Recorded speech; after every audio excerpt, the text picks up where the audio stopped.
Samhain,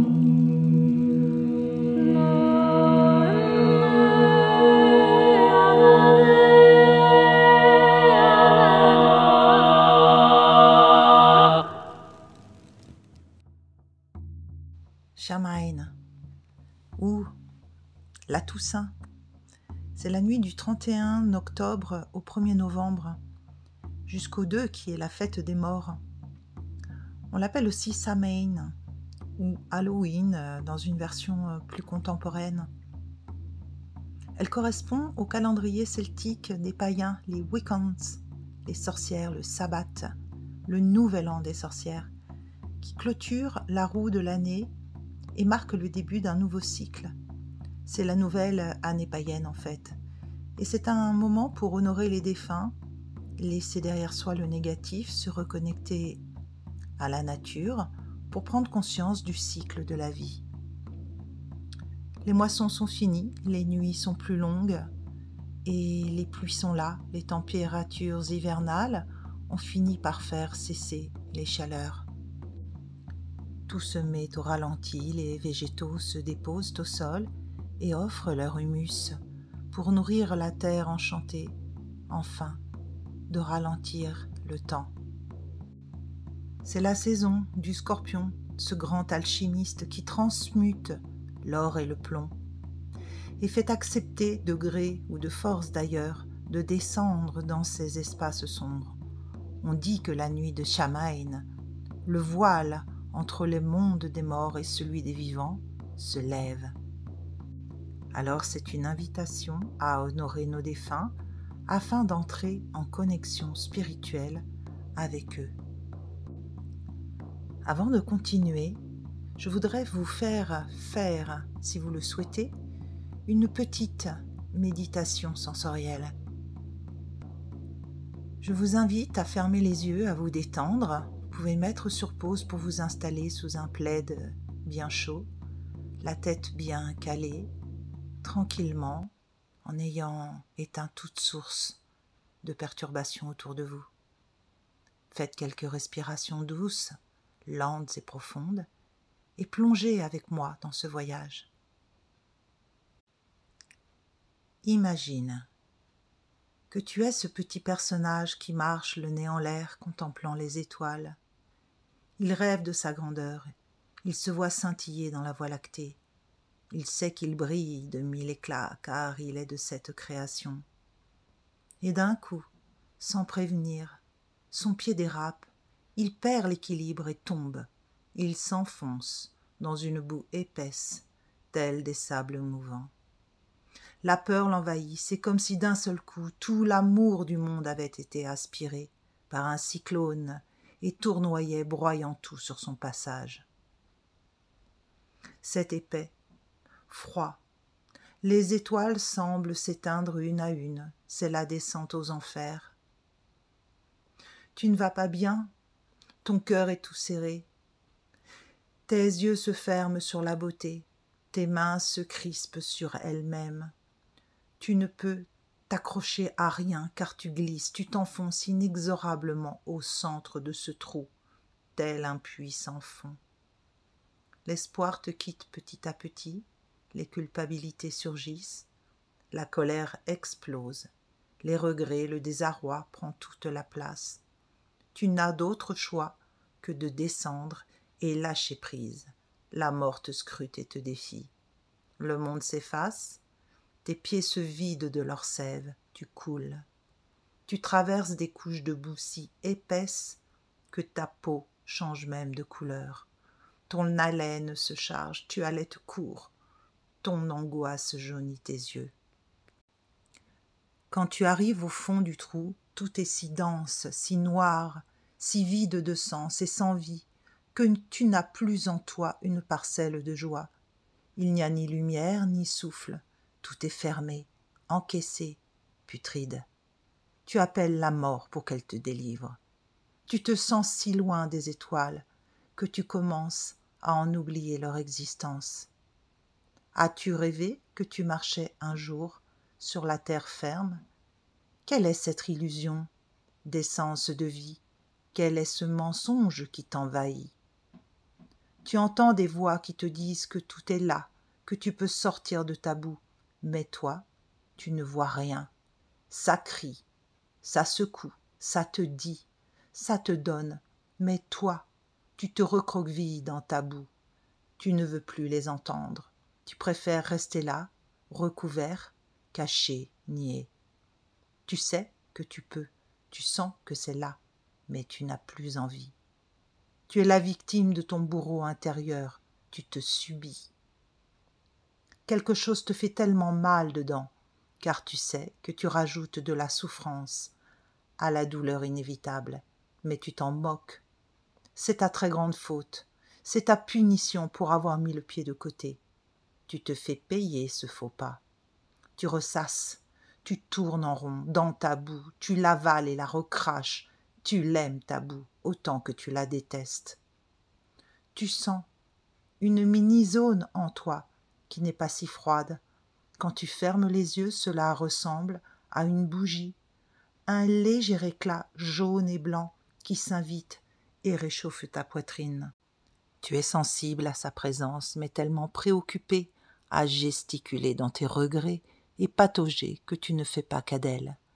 Elle se repropose à toi encore et encore, comme un petit foyer intérieur, un havre de paix, une zone blanche, où tu peux te concevoir et te poser en paix. Tu t'accordes sa présence de temps en temps, mais tu ne crois pas en elle. Qui est-elle pour oser chauffer et faire briller un être aussi peu intéressant, aussi peu courageux, tellement raté? Aucune de tes négations n'a d'influence sur elle. Elle se met à étinceler de plus en plus. Quoi que tu fasses pour l'éteindre, quoi que tu dises, elle est.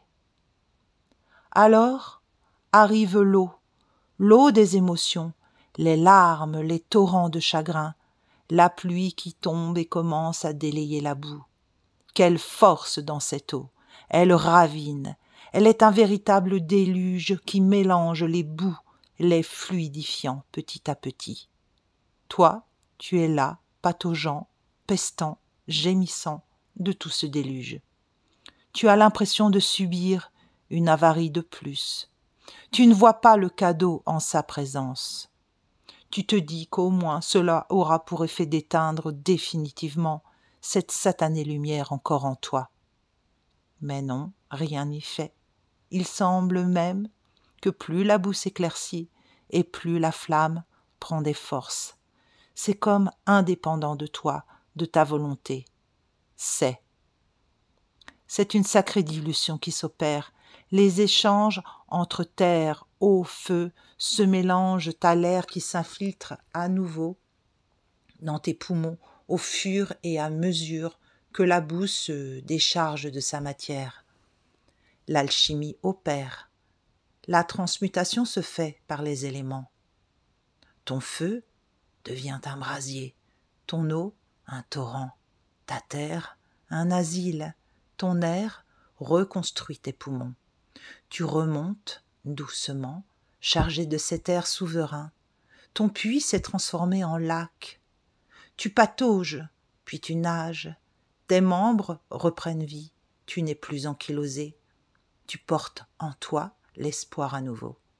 Ce sont les premières blessures, les plus petites particules, qui se sont mises à flotter les premières. Puis, c'est au tour des blessures secrètes enfouies profondément au fond du lac. Tu voudrais que l'eau soit pure, claire, mais pour cela tu dois filtrer, brasser la boue. Et plus tu brasses et plus cela remonte, c'est insupportable. Tu t'aperçois que tu peux à ta guise nager des profondeurs à la surface. Que quand tu as fait remonter une blessure, tu dois l'accompagner vers la lumière pour la libérer.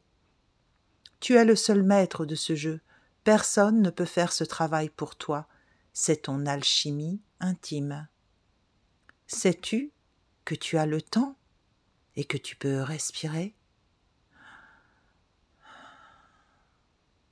Tu peux faire la planche, admirer le ciel, puis y retourner.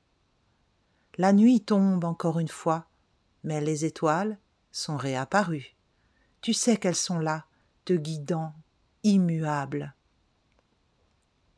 Tes efforts deviennent un jeu. Tu peux de ta boue faire une œuvre comme le potier, de ton corps qui nage une danse et nager dans les étoiles. Tu prends conscience que tu te sabotes tel un guerrier désespéré. Tu as retourné la lame contre toi, de peur de vivre des heures encore plus sombres. Tu as touché ta partie archaïque. Tu as envie d'abandonner, de ne plus jamais ressentir ni sentir le goût de la torture, des viols, des humiliations, des éclatements de cette humanité, ces écartèlements, c'est insupportable. Ce que tu as subi et fait subir au fil des temps. De tes cellules sort un immense cri de honte et d'effroi, comme le volcan crache sa lave vers le ciel. Ce sont les bassesses et noirceurs de ce monde en toi. Tu as osé toucher à la mémoire de la terre, tu as affronté les dragons de ton être et tu as traversé les peurs les plus atroces et tu es toujours là. La vie ne vaut rien, mais rien ne vaut la vie. Tu es en vie là et ce lac se purifie. Ton lac est relié aux eaux de la terre par les ramifications souterraines et secrètes. Plus ton lac se purifie et plus les eaux du globe et du monde remontent et retrouvent leur sacré. Tu vois, tu as à présent quelques cheveux blancs de plus, assis dans ta barque, le soir sur le lac paisible, à la lueur d'une lanterne, contempler les constellations, le cœur plus léger du travail accompli. Sens-tu cette plénitude te gagner, heureux, fier d'avoir affronté tes démons avec l'amour comme bouclier? Regarde-toi, tu n'es pas cette belle étoile parmi les cieux avec ton étincelle dans le cœur. Tu n'es pas fier de ce que tu as offert au monde en purifiant tes eaux intérieures. Tu resplendis, tu es un humain accompli. Tu as su mettre du cœur à l'ouvrage. Ton courage est ta vertu, il est là le cadeau. Ne le vois-tu pas? Ne crois-tu pas? Tu es un survivant, un supervivant, un homme debout sous les étoiles. Sois digne et heureux, mais surtout, sois humble, car tu es fait de boue, et sois noble, car tu es fait d'étoiles. Vous pouvez doucement revenir, ouvrir les yeux ou vous rester tranquillement installé pour écouter la suite de mon histoire. Je suis né le jour des morts et j'ai cru à un mauvais sort. Longtemps j'ai fêté mon nouveau cycle. En astrologie, on l'appelle la révolution solaire, avec comme arrière-pensée que je portais un lourd anathème, un fardeau que je me serais autoproclamé dans d'autres espaces-temps. Imaginez-vous être une femme qui dérange, parce qu'elle assume ses parts sauvages en elle, qu'elle vit en marge des lois des hommes comme le faisait mon père et comme il le disait dans une de ses chansons qui s'appelait La vieille solitaire, dans sa cabane isolée, éclairée à la bougie, avec ses potions de grand-mère, ses plantes qui sèchent aux poutres de son humble demeure. Elle était vue comme une sorcière, cette femme un peu sauvage crée de la magie. On la consulte pour parler, trouver réconfort et une tisane de thym citron gingembre ou cannelle au coin de l'âtre. Elle fait sa soupe dans sa belle marmite, la belle marmite de ses aïeuls, et ne laisse pas entrer les malins qui refusent de montrer patte blanche. Son chat familier lui ronronne sur les genoux. Elle rêve d'un monde plus juste, plus sain, où le merveilleux envahirait les rêves. Elle vit partout, dans les forêts, dans les villes. Elle se cache et elle se montre quand elle le souhaite. Elle est contemplative et son charisme et sa force font peur aux hommes qui la croient manipulatrice, dissimulatrice, quand elle est tout simplement connectée à son être profond. Elle ne se laisse pas impressionner Par l'obscurité de ce monde, elle plonge dans ses eaux abyssales pour y chercher sa propre lumière intérieure. Cette femme fait Carabosse pour les uns. Lilith ou Pallas Athéna est avant tout une Wicca, une femme insoumise. Elle est l'archétype de l'énergie scorpion qui dérange par son côté clair-obscur. Nul n'échappe à la transition qui s'opère à la Toussaint. Cette invitation à descendre dans les pièces obscures de nos maisons avec la confiance, la foi et la gratitude chevillées au corps. Mourir, c'est laisser se clore des chapitres et accepter de faire des deuils. Pour cela, il peut être doux de s'appuyer sur la sagesse de l'hiver, du temps qui s'égrène et soigne les peines. On peut appeler à Samhain l'énergie de Saturne, oui, ou du Capricorne, afin de nous reposer sur son épaule, forte, stable et bienveillante, pour pleurer nos morts et nos maux perdus, les non-dits, les peines multiples infligées à nos cœurs perdus. Mourir, c'est comme sourire au renouveau, en sachant que l'on s'offrira le grand éclat de rire de l'autre côté, car mourir, c'est renaître ailleurs. Le Scorpion accompagne cette douloureuse transition pour les uns et ce nectar de vie pour les autres. En chacun de nous existe un phénix qui trépigne d'impatience à chaque fois que l'on tombe, que l'on croit perdre, que l'on angoisse, quand on pense que tout est ravagé. Il cligne de l'œil et ses larmes d'amour créent un vortex de feu qui rallume l'atome de joie en nous, assoupi lors du deuil. Le bel oiseau de feu dort dans notre poitrine et attend son heure pour jaillir et irradier notre vie d'un soleil nouveau. Pluton, le volcanique, l'insoumis, qui fut relégué en planète naine, n'a que faire des considérations égotiques. Il règne au fond du système solaire en maître, comme Hadès trône en nous, au fond de nos entrailles. Les peurs se dissolvent avec la foi, la confiance et la gratitude. Ainsi, pour Samhain, il est doux d'allumer des jolies bougies parfumées au romarin, assorties de laurier, de prendre un carnet et de remercier par écrit tout ce qui nous a été montré depuis 1 an et de fermer le cycle en nommant les épreuves, les leçons. On peut compter les bleus et les bosses et offrir ses larmes aux maîtres qui veillent, aux sœurs, aux ancêtres. C'est le moment de s'éplucher une pomme, des noix, une belle pomme ronde et suave et de goûter chaque bouchée comme si c'était un festin venu du cœur de Gaïa, et de tremper les petits quartiers dans un miel de pain généreux et sirupeux, dégusté pour sécher ses yeux, cicatriser les plaies. Et puis l'on peut danser, appeler la merveilleuse énergie des Celtes qui gardent les pierres des terres sacrées, se ressentir comme un menhir, comme un dolmen, une montagne indestructible. Puis accepter d'être poli par le temps et de changer de forme, se dire qu'il est bon et sage de voir les choses telles qu'elles sont et non de s'illusionner en voulant les voir telles que nous le voudrions, telles que nous voudrions les voir. Rêver pour un cycle qui s'ouvre. Alors écrire ses vœux, prier les cieux intimes d'exaucer la paix ici-bas et partout où des frictions se déclenchent et des étincelles meurtrières se créent. En soi, autour de soi, pour l'autre, en tout et pour tout. Samhain est un délicat moment où la sensibilité est à fleur de peau, où l'on peut facilement sombrer dans ces zones troubles de nous et être et ressasser pour vérifier inconsciemment des choses et puis finalement, vous savez, ces ruminations, il faut les lâcher.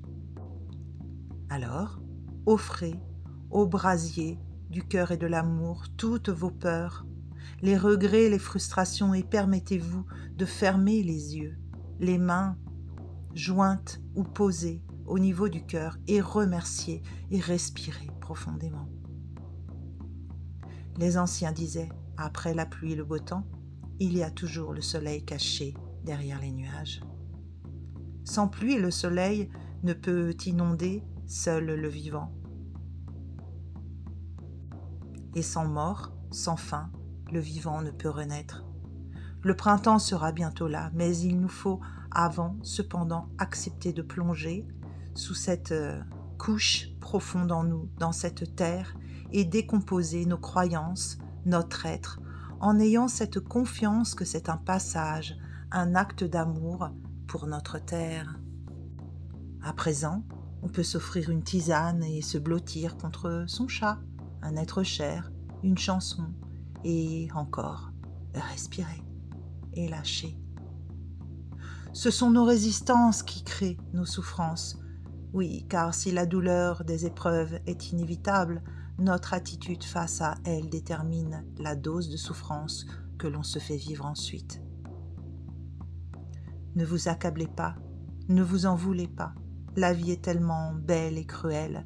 Vous êtes des survivants, des guerriers, des porteurs de parole et des gardiens de vos lignées.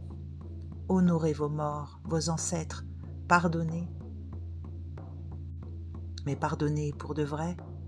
Accompagnez vos regrets à la porte du château des illusions et poussez-les doucement, sans colère, dans les oubliettes du maître du temps.